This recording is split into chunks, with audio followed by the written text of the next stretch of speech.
Hi, my name is Bob Willix, and I'm going to talk about the course Relationships and Ethics in Ministry. From an overview perspective, the AG, we talked about the AG Council bylaws and what that meant, the Statement of Fundamental Truths, specifically like Articles 11 and 12. And, you know, ministry ethics are rooted in holiness before effectiveness. And Stanley Horton notes that credibility flows from character, not from gifting, which is a very important concept. And From a discussion perspective, we talked a lot about why does ethical erosion usually occur gradually. It's usually not something that happens very quickly. So we're going to dive into some of that stuff.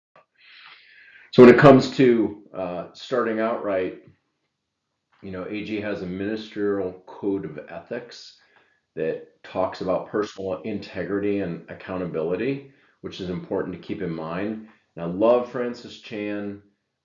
He stressed the faithfulness over platform and that early ministry habits establish your trajectory. So basically, like good practice makes perfect. Start out right, stay right. Keep safeguards in place.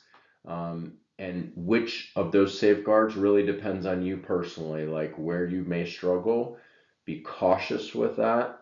Make sure that you put up those guardrails and stay accountable through other people.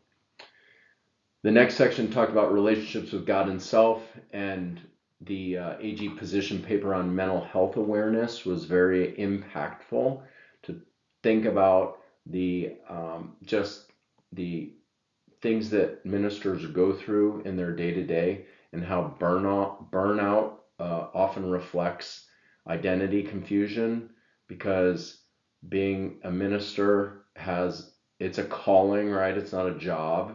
And so you really need to pay attention. I think even more important than a normal job or just a worldly job, you have to pay attention to like where you're standing in some of these aspects.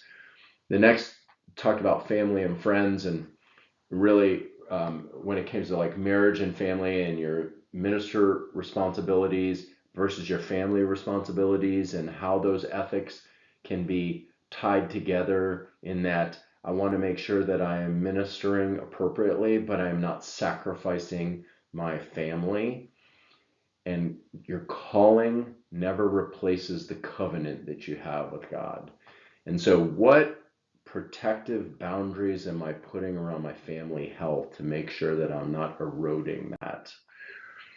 When it comes to church and ministerial relationships, confidentiality is sacred but not absolute. So, if you're discussing something that is, again, this depends on state laws as well, but there's times where you have to report things that you hear.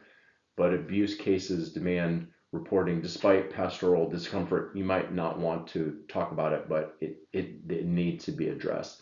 And the discussion was around when is breaking confidentiality ethical, and most of the time it is ethical if it's illegal. So from the section 5 was around community and world and talking about how ethics shape evangelistic credibility. Um, and hypocrisy erodes the public trust faster than disagreement. So when we see this, it just absolutely erodes the public trust.